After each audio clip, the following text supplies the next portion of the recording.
नमस्कार, पीताम्बरा ज्योतिष टेराजीम्स में आप सबका स्वागत है। दर्शकों, जन्म कुंडली में 12 भाव होते हैं, ये आप सब जानते हैं। 12 राशियां होती हैं, 7 ग्रह, 2 छाया ग्रह, 9 ग्रह होते हैं।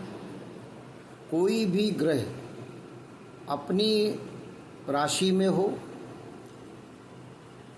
चाहे वो पापग्रही क्यों न हो, भाव फल में वृद्धि कर देता है।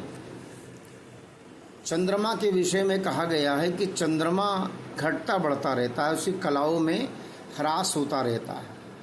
बुध बृहस्पति को शुभ ग्रह कहा गया है। शुक्र को कुछ लोग शुभ कहते हैं। शुक्र जहाँ रहता है उस भाव की वृद्धि करता, दृष्टि में ह्रास होता है। बलवान चंद्रमा भी भाव में वृद्धि करता है। बलवान चंद्रमा का अर्थ है कि सूर्य से 72 डिग्री दूरी पर हो, या सूर्य से 72 डिग्री आगे हो या पीछे हो, तो बलवान हो जाता है। तो इस सिद्धांत है कि दृष्टि, ग्रह की दृष्टि आकर्षित करती है। जिस भाव का स्वामी उसी भाव में हो, चाहे वो पापग्रह ही क्यों न हो, भाव की वृद्धि करता है, भाव बिगाड़ता नहीं।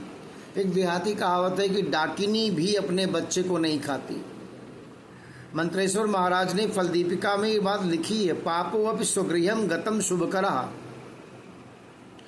केंद्र में ग्रह स्थित हो, स्वराशिगत पाप ग्रह हो, केंद्र में स्थित हो तो महापुरुष योग बन जाता है। जैसे मंगल से रोचक योग, शनि से शश योग बन जाता है। सप्तमेश क्रूर ग्रह अगर है तो सप्तम में ही स्थित हो तो अनेकों विवाह कराता है। भाव की वृद्धि किया उसने। तो ये सब भाव की वृद्धि इसलिए हम बता रहे हैं कि आप कैसे अपनी जन्मांक को, जन्म पत्रिका को देखते हैं। तो उसमें लग्न का स्वामी, उन पर ग्रहों की दृष्टि, और भाव, कौन सा भाव, उन भाव पर भाव के स्वामी की दृष्टि, या भावस्थ ग्रह की स्थिति, ये सब चीज़ों को देखने पर भाव में वृद्धि हो जाती है। जय श्री कृष्ण।